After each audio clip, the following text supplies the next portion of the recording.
I built something that's going to change the way every business forecasts its own future. I have 3 meetings next week, and I'm closing every one of them.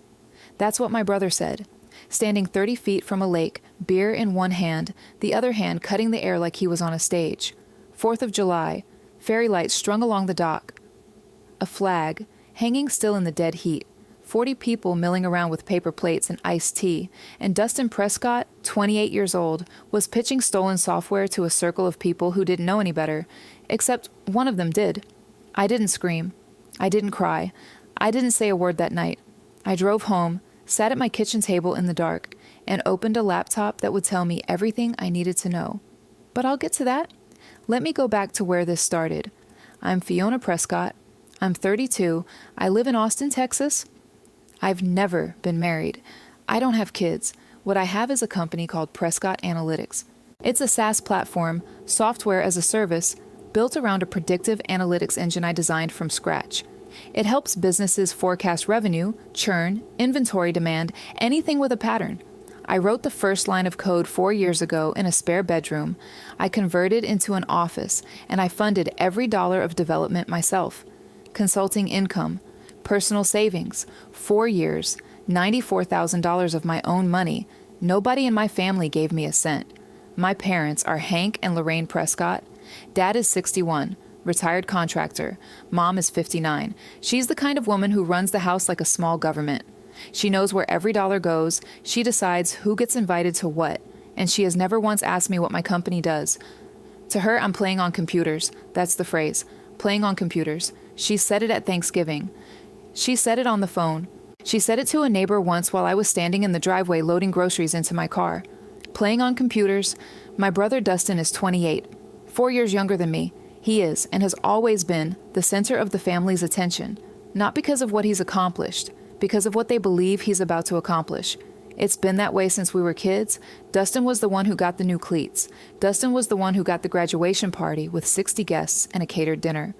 Dustin was the one whose name came up first in every conversation, whose plans were always just around the corner, whose potential was always about to land. In the 5 years before the day I'm going to tell you about, Dustin launched 3 e-commerce stores. The first one sold custom phone cases. It lasted 14 months. The second sold outdoor gear he was drop shipping from a warehouse in Nevada. It lasted 11 months. The third, I honestly can't tell you what it sold. Something about subscription boxes. It was gone in 8 months. Each one was funded by my parents. $48,000 over 3 years. That's what Hank and Lorraine put into Dustin's ventures. Some of it came from their savings. Some of it came from a home equity line. All of it went to Dustin. When the first store failed, Mom said he just needed a better niche. When the second store failed, Dad said the market was tough. When the third one collapsed, neither of them said anything at all. They just moved on like it hadn't happened. I was building Prescott Analytics during all 3 of those failures. I was up at 5 in the morning writing code before my consulting clients woke up. I was testing models on weekends. I was filing provisional patent applications on the platform's core components 14 months before the barbecue. I was doing all of this on my own money, on my own time, in a spare bedroom with a secondhand desk and a laptop I bought refurbished. Not once did my parents offer to invest. Not once did they ask if I needed funding. Not once did they sit down and say, "What are you building, Fiona? How can we help?" I told myself that was fine. I told myself I didn't need their money, and that part was true. I didn't. What I needed and what I never got was the same belief they handed Dustin 3 times in a row without blinking. $48,000 for a man who couldn't keep a website running for 18 months. 0 for the daughter who was building enterprise software from the ground up and filing patents on it. I swallowed it, the way I always had. Then Easter came. 6 weeks before the 4th of July, the whole family was at my parents' house. Ham, rolls, sweet tea, the good plates. Dustin was there with his fiancée. Dad was at the head of the table. Mom was moving between the kitchen and the dining room the way she does, making sure everything was perfect and everyone knew she was the reason it was perfect. I made a mistake that night. I was excited. For the first time in 4 years, things were moving. I had investor conversations starting, real ones. Venture capital firms were responding to my pitch deck. After 4 years of building alone, in silence, with nothing but my own savings and my own stubbornness, I was about to walk into rooms where people with real money would look at what I'd built and decide whether it was worth backing. So I mentioned it at the table. I said I had some investor meetings coming up.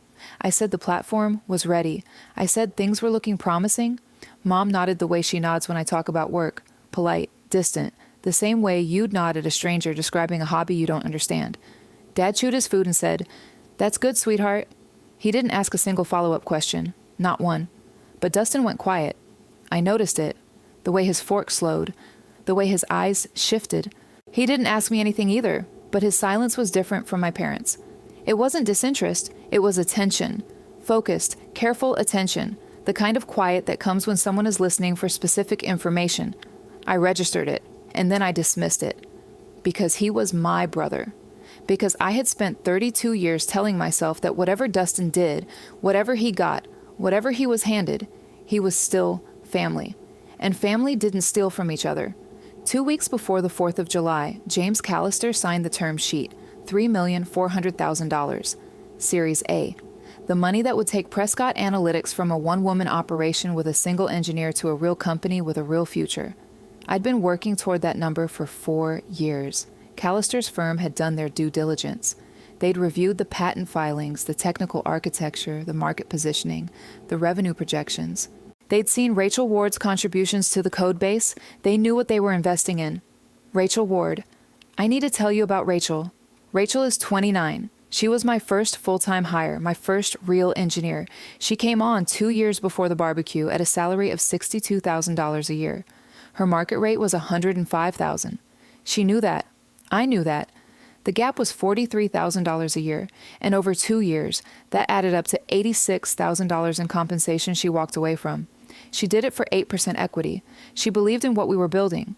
She turned down 2 other offers during those 2 years, both at her full market rate, because she believed the platform was going to work. She wrote significant portions of the code. She ran routine security audits on every development machine in the company as standard practice. She was meticulous, she was underpaid, and she had bet 2 years of her career on the company I built. If anything happened to that company, if the Series A collapsed, if the IP was compromised, if legal uncertainty clouded ownership of the platform, Rachel's 8% would become worthless. 2 years of below-market work, $86,000 in foregone compensation. Gone. Rachel didn't know any of that was at risk. Not yet.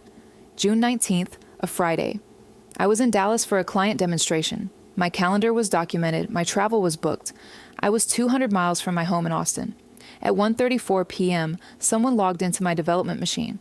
The session lasted 4 hours and 17 minutes. Every file opened, every directory accessed, every piece of source code copied. All of it was time-stamped in the machine's access logs. Session end, 5:51 p.m., the full proprietary code base for Prescott Analytics, 4 years of architecture, modeling, algorithm design, and Rachel's engineering work, copied in a single afternoon. Dustin had used a spare key, a key my mother had given him. Lorraine had a copy made months earlier. She told him it was for convenience in case he ever needed to drop something off or check on the house. She never mentioned it to me. She never asked my permission. She handed my brother a key to my home and said nothing. He walked into my office, sat down at my machine, and spent 4 hours and 17 minutes copying files he did not write and could not explain. I didn't know yet. Not on June 19th. Not during the 2 weeks between the theft and the barbecue. I went about my work. I prepared for the Series A close. I talked to Rachel about the next development sprint. I lived my life without knowing that my brother had already taken the thing I'd spent 4 years building and was preparing to sell it as his own. Then came the 4th of July. The lake house, Hank and Lorraine's place, 40 minutes outside Austin, the one they bought when Dad retired. The dock with the fairy lights, the grill smoking, the coolers lined up on the grass, extended family, neighbors, a few of Dustin's friends, Lorraine moving between groups with a tray of deviled eggs, making sure everyone had a drink, making sure everyone saw what a beautiful gathering she'd put together. Dustin was near the water, relaxed, confident. The kind of confident that comes from never being held accountable for anything. He had a small group around him, 3, maybe 4 people, and he was talking the way he always talked when he had an audience. Hands moving, voice carrying, that grin. He was describing a platform, a predictive analytics platform, machine learning architecture, a proprietary prediction engine, enterprise applications, pending investor meetings, 3 firms next week, and he was going to close every one of them. I built something that's going to change the way every business forecasts its own future. I have 3 meetings next week, and I'm closing every one of them. $1,800,000. That's what he was targeting across those 3 firms. A seed raise built entirely on software he had copied from my laptop while I was in Dallas. Standing at the edge of that group, holding a glass of iced tea, saying nothing, was James Callister. Callister was 47, a venture capital partner. He was not a family friend. He was not a mutual connection. He was someone's +1, a neighbor's colleague, a man who happened to be standing near the water when my brother described, feature by feature, word by word, the exact platform Callister's firm had just committed $3,400,000 to fund. Callister's expression did not change. He stood there, glass in hand, and listened to every word, the machine learning architecture, the prediction engine, the data modeling framework. He recognized all of it, not similar, not inspired by, identical, word for word, from my pitch deck. He finished his tea. He didn't say a word to Dustin. He found a quiet corner near the side of the house, took out his phone, and made a note. He left the barbecue within the hour. The next morning, July 5th, my phone rang. It was Callister. He told me calmly and precisely what he had heard. He described the features Dustin had presented. He confirmed they were identical to the materials in my pitch. He told me about the 3 investor meetings Dustin had scheduled. I listened without reacting. I thanked him. I ended the call. That night, at 11:47 p.m., I sat at my kitchen table. The house was dark except for the laptop screen. I had pulled the access logs. They were on the screen in front of me. Session start, 1:34 p.m. Session. End, 5:51 p.m., June 19th. My authenticated user credentials, my development machine, my home office. I was in Dallas. I stared at those timestamps for a long time. I didn't move. I didn't call anyone. I didn't cry. The quiet in the house wasn't heavy. It was sharp. It was clear. Something inside me snapped. Not loud, not dramatic, just a clean, quiet break. I closed the laptop. I went to bed. The next morning, July 6th, I was at my desk when Rachel walked in. She had a printout in her hand, a single sheet, folded once. She set it on my desk the way she set everything on my desk, neatly, without ceremony, without assumption.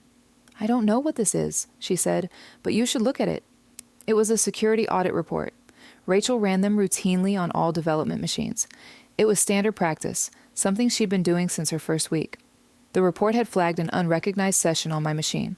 June 19th, 1:34 p.m. to 5:51 p.m., files accessed, directories opened, source code copied. Rachel didn't know what it meant. She didn't know about Callister's call. She didn't know about the barbecue. She didn't know that the files listed on that printout were the same files Dustin had described to investors he was meeting in 6 days. She handed me a piece of paper. That was all. I looked at the printout. I already knew what it was. But seeing it in Rachel's handwriting, the notation at the top, the flagged anomaly, the timestamp she'd circled in blue ink, made it real in a way the laptop screen hadn't. This wasn't just my 4 years. This was Rachel's too. $62,000 a year. $86,000 in compensation she'd walked away from. 2 job offers she'd turned down. 8% of a company she believed in, built on code she had written with her own hands. Dustin didn't just steal from me, he stole from her. I set the printout down. I looked at Rachel. I said, "Thank you." She nodded and went back to her workstation. I sat there for a long time after she left. The office was quiet. The printout was on my desk, next to my coffee, next to the folder I'd kept since the company's first line of code. The one with the patent filings, the Git logs, the time-stamped emails, the receipts. 4 years of documentation I didn't know I'd need. I was done pretending this was something it wasn't. I didn't sleep that night. Not because I was angry, not because I was afraid, because I was working. I sat at my kitchen table with the laptop open and the folder beside it, the one I'd been keeping since the first line of code, 4 years of documentation, organized chronologically, labeled clearly, stored in both digital and physical form, because that's how I've always worked. Patent filings, Git repository logs showing 4 years of continuous development under my authenticated credentials, timestamped emails to Rachel about feature builds, architecture decisions, deployment schedules, the access log export from my development machine, and now Rachel's security audit printout with the anomaly circled in blue ink. I opened a blank email. I typed one address, Gregory Phillips, IP litigation attorney, Austin. I'd found him 11 months earlier when I was reviewing my patent strategy. I'd never needed him. I kept his contact information the way I kept everything: filed, accessible, ready. The subject line was 9 words: emergency filing, IP theft, all documentation attached. I attached 4 files: the laptop access log export showing the June 19th session, 1:34 p.m. to 5:51 p.m., 4 hours and 17 minutes on my development machine while I was documented as being in Dallas. The provisional patent records filed 14 months before the barbecue, James Callister's sworn written affidavit confirming he had recognized my platform's features, word for word, from my pitch deck during Dustin's presentation at the lake house. And the Git repository, commit history, 4 years of continuous development, every commit timestamped, every line of code authenticated under my credentials. I read the email once. I read it again. At 8:12 a.m. on July 7th, I pressed send. Then I made coffee. I sat at the table. I waited. Gregory Phillips filed for emergency injunctive relief by 11:30 a.m., 3 hours and 18 minutes after my email. He had everything he needed because I had kept everything there was to keep. 4 years of documentation built the case in a single morning. At 2:47 p.m., he dispatched cease and desist letters to all 3 venture capital firms Dustin was scheduled to pitch. 3 letters, simultaneous. Each one documented $1,800,000 in fraudulent investor solicitation based on stolen intellectual property. Each one included a summary of the forensic evidence, the access logs, the patent timeline, Callister's affidavit. Each one named Dustin Prescott specifically. Callister's firm received a courtesy copy. I was sitting at my desk when the confirmation came through. Philip sent a 1-line email. All 3 dispatched. Injunction filed. I'll call when I have responses. I read it. I closed the laptop. The soft click of the screen meeting the keyboard was the only sound in the room. I felt nothing. Not anger, not satisfaction, not relief, just clarity. Like a window someone had been smearing for years had finally been wiped clean, and the view on the other side was exactly what I expected it to be. At 3:04 p.m., Dustin's world started to end. I know the exact time because my phone showed the first missed call at 3:04. One of the firms must have contacted him immediately after receiving the letter. Maybe they called to inform him. Maybe they emailed a copy. I don't know the specifics of their process, and I didn't ask. What I know is that at 3:04 p.m., Dustin called me for the first time. I looked at the screen, his name, the phone vibrating on my desk, turning slowly on the wood surface. I pressed decline. He called again. At 3:06. Decline. Again at 3:08. Decline. At 3:09 p.m., I turned off the ringer. I set the phone face down on the corner of my desk, and I went back to work. Rachel was at her workstation across the room. She didn't look up. She didn't ask. The office was quiet except for the sound of 2 people doing what they came to do. Between 3:04 p.m. and 6:30 p.m., Dustin called me 17 times. I know this because I checked the log later. 17 calls. I did not answer a single one. I did not listen to a single voicemail. I did not read a single text. By the end of that day, all 3 firms had withdrawn. Not gradually, not with follow-up questions or requests for clarification. They pulled out completely. Within 24 hours, each one documenting their withdrawal in writing. When a cease and desist arrives with forensic access logs, patent filings, and a sworn affidavit from a VC partner who personally witnessed the theft being pitched in real time, there is no conversation to be had. There is only distance, $1,800,000. Gone. 3 meetings that were never going to happen. A seed raise built on stolen code collapsed before a single slide deck was opened. The next 3 days were the quietest of my life. I went to work. I came home. I made dinner. I reviewed development timelines with Rachel. I responded to emails from Callister's firm about the Series A close, which was still on track for the first week of August. The legal filings did not affect my company. If anything, they confirmed what Callister's due diligence had already established, that the IP was mine, documented from the first comet, protected by provisional patents filed over a year before my brother ever touched my machine. My phone kept lighting up. I kept it face down, Notifications piled up, voicemails, texts, missed calls, not just from Dustin, from my mother, from my father, from numbers I didn't recognize that I assumed were Dustin calling from other phones. I didn't read any of them. I didn't listen to any of them. I let them accumulate like weather I could see through a window but didn't have to walk through. On July 10th, the restraining order was served on Dustin Prescott. That evening, at 7 minutes past 8, my doorbell rang. I was in the kitchen. I'd just finished eating. The plate was still on the counter. I walked to the front door and looked through the peephole. Dustin. Standing on my porch, shirt untucked, eyes red-rimmed, 3 days of stubble. He looked like he hadn't slept since the letters went out. His hands were at his sides, but they were shaking. I opened the door. I kept my hand on the frame. I did not step aside. He stared at me. His mouth opened, closed, opened again. When he finally spoke, his voice was hoarse. You called them. You actually called them. 3 firms. Over a key. I kept my voice steady. The files you copied weren't yours. That's all this is. Fiona, listen to me. He stepped forward. I didn't move. He stopped. I was going to cut you in. I was going to bring you on after the raise closed. I just needed the meetings. I just needed to get in the room. I said nothing. You don't understand what you've done. Those firms are gone. All 3. They won't return my calls. My lawyer says the injunction could follow me for years. Background checks, Fiona, employment background checks. Do you understand what that means? I understood exactly what it meant. And Jessica, his voice cracked. Jessica found out during the disclosure. She ended it. The engagement is done. Over. Because of a filing you made. I looked at him. I let the silence stretch until it filled the space between us.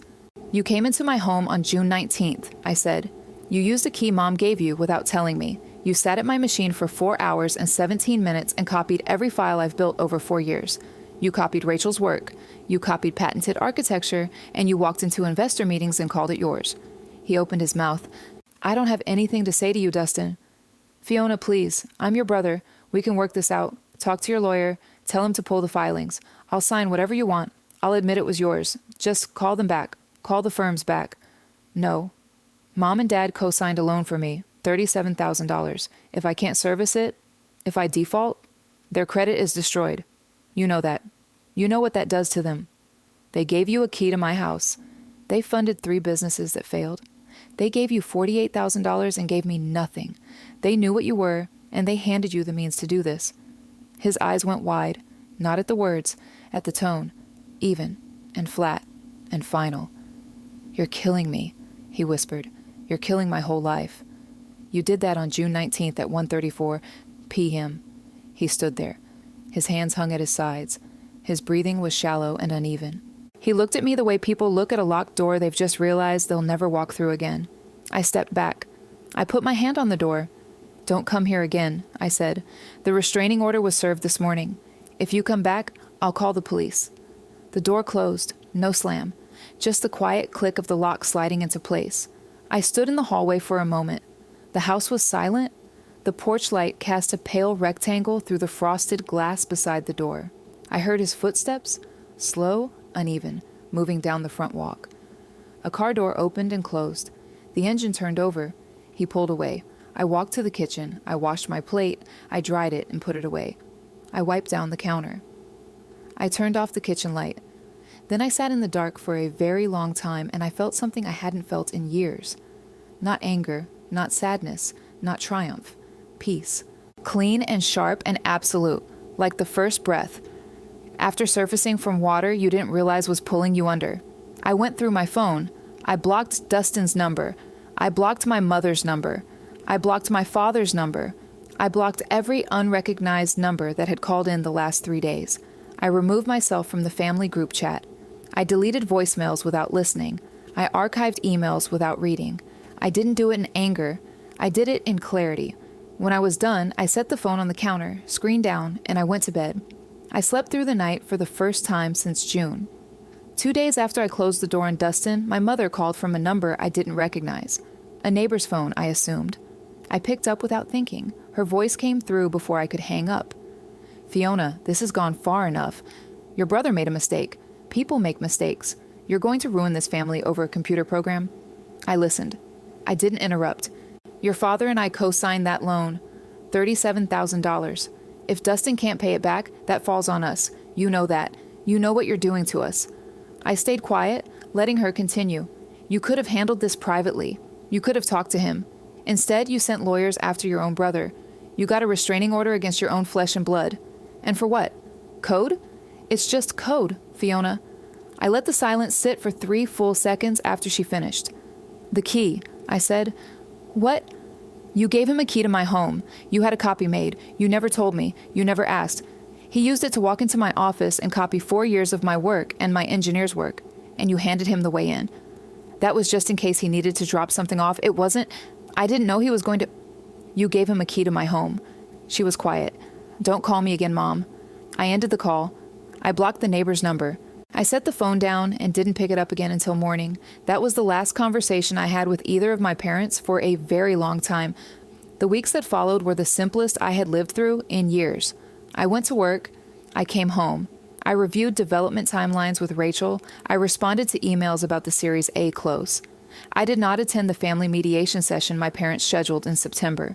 The invitation arrived by certified mail, Lorraine's handwriting on the envelope, a printed letter inside from a mediator's office in Round Rock. I read it once. I set it on the counter. I recycled it with the junk mail the next morning. I didn't do it in anger. There was simply nothing to mediate. The first week of August, the Series A wire cleared. $3,400,000 deposited into Prescott Analytics' operating account. I was at my desk when the confirmation came through. Rachel was at her workstation across the room. I looked up. I caught her eye. I said nothing. Rachel nodded once. That was enough. That same week, Rachel looked up from her screen at the end of the day and said quietly, without any particular ceremony, 2 years at $62,000. I'd do it again. I looked at her. You won't have to. She smiled, small, brief, and went back to her screen. The office was quiet. The air conditioning hummed. Outside the window, Austin was doing what Austin does in August, shimmering and still in the heat. Inside, 2 people sat at their desks in a company that now had the funding to become what it was always supposed to be. That was the last good moment before the slow rot set in. Not for me. For them. August. Dustin missed his first payment on the $37,000 loan. Without investor meetings, without a company, without the stolen platform to sell, he had no income. The e-commerce stores were gone. All 3 long dead. His resume was a string of failed ventures and a gap he couldn't explain without mentioning the injunction. He had no technical skills. He had no product. He had a civil filing following him like a shadow that showed up every time a potential employer ran a background check. The first missed payment was August. The default was reported to the credit bureaus in September. In October, my mother called. Not from her own number. I'd blocked that months ago. Not from Dad's number. From a number I'd never seen. I picked up and I heard Lorraine's voice before I could stop it. You could have let this go. You're destroying this family over code. It's just code, Fiona. Then, without waiting for me to respond, our credit score is 519. 519, Fiona. Your father and I co-signed that loan in good faith. Dustin can't pay. We can't refinance the lake house. We can barely get approved for a credit card. Do you understand what you've done? I listened. The words landed, one after another, like stones dropped into still water. I waited until she was finished. I didn't offer to help. I didn't explain that the loan was between them and Dustin and the bank. I didn't point out that they'd had 4 decades to notice the pattern. Fund Dustin, watch Dustin fail, absorb the consequences, fund Dustin again. I didn't say any of that because none of it would have mattered. Lorraine wasn't calling to understand. She was calling to transfer the weight. I ended the call. I blocked the number. I set the phone face down on my desk and went back to work. The information came to me in pieces after that. Not because I sought it out. I didn't. It arrived through the channels information always travels. Mutual acquaintances, industry contacts, public records, the quiet network of people who talk. I never asked for updates. I never searched their names. But when the facts arrived, I let them in, the way you let in weather reports about a place you used to live. Dustin was effectively unemployable. Not just in startups, not just in tech. Any role that required a background check surfaced the civil injunction. Any employer who Googled his name found enough to close the file. He applied to sales positions. He applied to account management roles. He applied to things that had nothing to do with software. The applications went nowhere. A man with 3 failed businesses, a felony-adjacent IP theft filing, and no technical skills is not a man companies fight to hire. By November, he was driving for a rideshare service. 28 years old, 4 hours and 17 minutes of stolen code behind him, and he was picking up strangers in a sedan his parents had co-signed for 3 years earlier. His fiancée, Jessica, never came back. The engagement ended on July 12th, 2 days after the restraining order was served, when the legal disclosure process revealed the full scope of what Dustin had done. She returned the ring. She moved out of the apartment they shared. I heard this through a mutual acquaintance months later, mentioned in passing, and I didn't ask for details. There were no details I needed. Hank and Lorraine's world contracted in stages. The credit score drop from 710 to 519 meant the lake house refinance they'd been planning was dead. The home equity line they'd used to fund Dustin's ventures was tapped out. The $37,000 default sat on their credit report like an anchor. Dad stopped going to the monthly poker game he'd attended for 11 years. Mom stopped hosting Sunday dinners. By November, they had stopped attending extended family gatherings entirely. I heard through a cousin, Andrea, who still sent me a text on my birthday, that Lorraine had told her sister the family was going through a rough patch. She did not mention the theft. She did not mention the key. She did not mention the 4 years of code or the $48,000 or the 3 failed stores. She called it a rough patch. The way you describe a leaky faucet or a delayed flight. A rough patch. Hank took a part-time job, 61 years old, retired for 2 years, and he was working 3 mornings a week at a building supply warehouse doing inventory. Not because he wanted to, because the loan payments had to come from somewhere, and Dustin couldn't cover a phone bill, let alone $37,000 in debt. I didn't feel triumph when I heard this. I didn't feel vindication. I felt the same thing I'd felt standing in my hallway after the door clicked shut.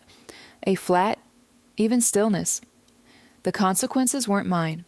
They never were. Never. They were Dustin's, generated by Dustin on June 19th at 1:34 p.m., in a house he entered with a key he shouldn't have had. Everything that followed, the injunction, the default, the credit score, the broken engagement, the rideshare shifts, the warehouse mornings, electrical, all of it traced back to that afternoon. I didn't create those consequences. I documented them. 1 year later, Prescott Analytics operates out of a 2,400 square foot office on Austin's east side, 6 full-time employees, 34 enterprise clients. The platform is live, processing data for companies across 8 industries, doing exactly what I built it to do, finding patterns, forecasting outcomes, turning noise into signal. The post-money valuation following the Series A close is $17 million. Rachel Ward's 8% equity stake is worth approximately $1,360,000 on paper. She got a raise. She got the title she earned. She has a window office and a team of 2 engineers who report to her, and she still runs security audits on every development machine because that's who she is. I don't attend family gatherings. I don't answer calls from numbers I don't recognize. I haven't spoken to my parents since October. I haven't spoken to Dustin since the night I closed the door. The family group chat I removed myself from still exists. I know because Andrea mentioned it once carefully, like she was testing a fence for voltage. But I am not in it, and I have no interest in returning. Some mornings I get to the office early, before Rachel, before anyone. I sit at my desk in the quiet. The servers hum. The monitors glow. The folder is still on my shelf. The one with the patent filings, the Git logs, the time-stamped emails, the access log export, Rachel's security audit printout with the anomaly circled in blue ink. I don't need it anymore. The case is closed. But I keep it the way I keep everything. Filed, accessible, ready. Because that's how I've always worked. I built something. I kept the records. I protected it when it needed protecting, and I protected the person who helped me build it. That's all this ever was. I don't look back. The next morning, Rachel came in early too. She set a coffee on my desk, black, the way I drink it, and sat down at her workstation without a word. The office filled up slowly, keyboards clicking, voices in the hallway, the ordinary sound of a company doing what it was built to do. I picked up the coffee. It was still hot. Some doors closed so better ones can open. I never regretted a single second of it. If you enjoyed this story about protecting what you've built and knowing when silence is the strongest thing you can say, hit that like button and let me know what you think in the comments. And if you haven't subscribed yet, make sure to subscribe and ring that notification bell for more stories just like this one. Thanks for watching.